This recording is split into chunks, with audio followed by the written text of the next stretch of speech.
Hello and welcome to our literature review presentation on the history and neuropathy of chronic traumatic encephalopathy. This presentation is brought to you by Kate Morris, Garrett Meyer, and Phil Germain.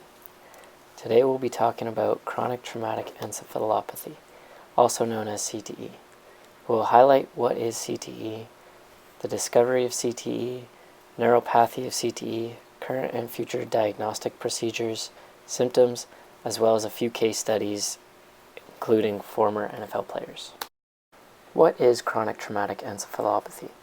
CTE is a tauopathy, which is a slowly progressive degenerative neurological disease characterized by a pathological aggregation in the brain of abnormal tau proteins in three different forms: neurofibrillary tangles, neutrophil nucleates, and glial tangles. CTE is distinguishable from other tauopathies because it has a unique pattern of tau accumulation in the frontal and medial temporal lobes. It has atrophy of brainstems, cerebral hemispheres, mammillary bodies, medial temporal lobes, and the thalamus. It also has ventricular dilation of the lateral and third ventricles. CTE is caused by repetitive mild traumatic brain injuries or concussions. CTE is commonly diagnosed in athletes of contact sports, including but not limited to boxing, American football, ice hockey, soccer, and rugby. CTE is also commonly diagnosed in military veterans. The discovery of CTE. CTE was originally termed dementia pugilistica, also known as punch drunk. In 1928, Dr. Harrison Martland authored the first study documenting CTE, Punch Drunk, in the Journal of American Medicine Association, only focusing on boxers. The name CTE was first mentioned in the 1960s, and very minimal research has been made up until 2005. Dr. Bennett Omalu is a forensic pathologist and neuropathologist in Pittsburgh and was the first doctor to diagnose CTE in a non-boxer. In 2002, Dr. Omalu performed an autopsy on Mike Webster, a high-profile National Football League player for the Pittsburgh Steelers. In 2005, he published the study entitled Chronic Traumatic Encephalopathy in a National Football League Player in regards to the autopsy and diagnosis of CTE in Mike Webster. In 2015, an American biographical sports medical drama film entitled Concussion was released documenting the story of Dr. Bennett Omalu. Dr. Bennett Omalu is also the founder of the Bennett Omalu Foundation, the official CTE academic research institute at the University of Pittsburgh. Neuropathology of chronic traumatic encephalopathy. Macroscopic pathology of CTE includes visual abnormalities which can be seen with the naked eye.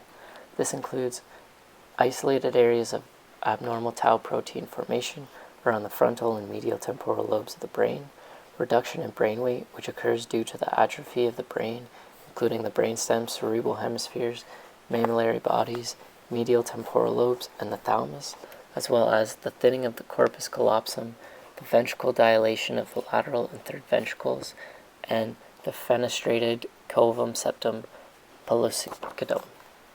Microscopic pathology uses a microscope to see abnormalities which cannot be seen with the naked eye.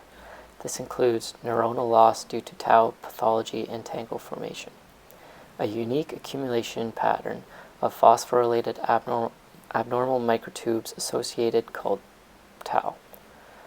Hyperphosphorylation causes tau to aggregate and misfold into abnormal prominent clusters called neurofibrillary tangles, neutrophil nucleates, and glial tangles. Early stages of CTE includes clusters around blood vessels and in the depths of the sulci. Advanced stages of CTE includes more concentrated clusters in the superficial cortical layer, in the hippocampus, amygdala, the diencephalon, spinal cord, entorhinal cortex, and the olfactory bulbs. The importance of healthy tau. Tau proteins act as stabilizers and support microtubules within cells. During mild traumatic brain injuries or concussions, hemorrhaging occurs. Iron deposits form because of the hemorrhaging.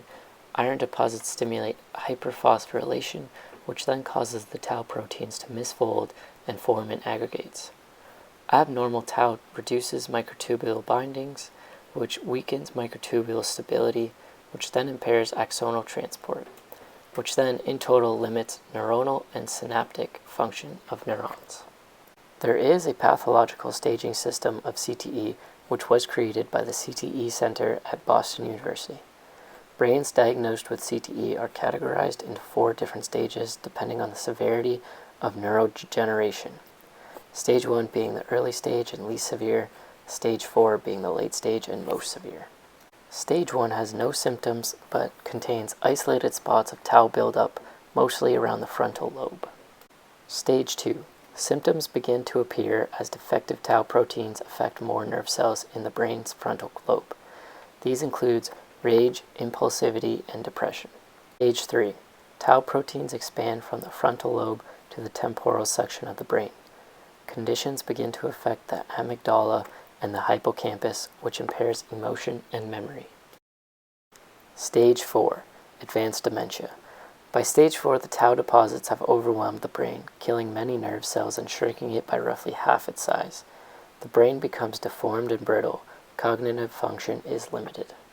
Diagnostic procedures of chronic traumatic encephalopathy. Currently, there is no definitive test to diagnose CTV in an individual while they are still alive. In order to diagnose CTE, evidence of neurodegenerative tissue, i.e. brain sample, is required. An autopsy is currently the only method to diagnose evidence of CTE. Although some neurological tests do exist in order to identify common signs and symptoms of CTE while they are still alive, these tests are performed by medical physicians and aim to evaluate the patient's memory, speech, muscle tone and strength, sense of sight and hearing, balance, coordination, and reflexes.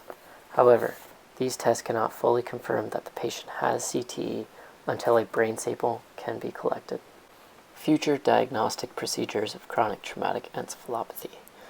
Currently, various brain imaging tests are being researched to see if they are also capable of diagnosing CTE. Genetic risk tests are also being conducted to see if there is any correlation between CTE and a specific allele known as ApoE4.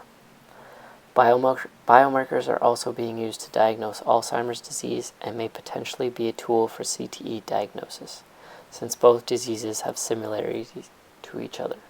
Symptoms of chronic traumatic encephalopathy. The symptoms of CTE include memory loss, confusion, impaired judgment, impulse control problems, aggression, depression, anxiety, suicidality, Parkinsonism, and eventually progressive dementia. These symptoms often begin years or even decades after the brain trauma or end of active athletic involvement. Early on, athletes who suffer from CTE may display symptoms such as memory impairment, emotional instability, erratic behavior, depression, and problems with impulse control. Eventually, CTE progresses to full-blown dementia. CTE in professional NFL athletes. Willie Daniel was a professional football player for the Pittsburgh Steelers. Daniel died on June 29, 2015. He was 77 years old. He was diagnosed after death with stage 4 CTE. Within the last 10 years of his life, Daniel suffered from dementia attributed to the large amount of concussions he received during his football career. In the beginning of the 2000s, Willie became very frustrated, angry, and sad. He lost his short-term memory. He wasn't even able to remember his birth date or the birth dates of ages of his children and grandchildren. The most traumatic event that took place was when he had his truck keys taken away because he was not safe to drive. This became a daily confrontation because he would always forget the next day. He spent many days crying to himself over it because he could never remember why he could not drive. By 2009, Willie was becoming more and more aggressive. He never actually hit anyone, but he started to threaten his wife and his caregivers.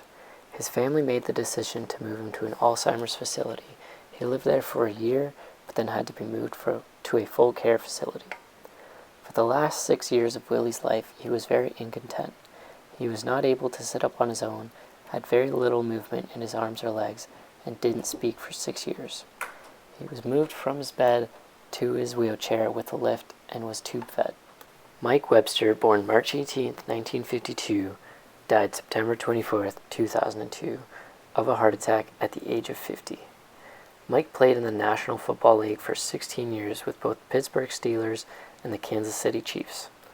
Mike was the first ever non-boxer diagnosed with CTE after his retirement in 1990. Mike suffered from amnesia, dementia, depression, and acute bone and muscles pain. Doctors estimated the amount of trauma sustained within his 25 years of football is equivalent to 25,000 automobile crashes. Due to the growing concern of these findings linking brain trauma on the football field to CTE, a number of living former NFL players have recently agreed to donate their brains to the Boston University School of Medicine once death occurs.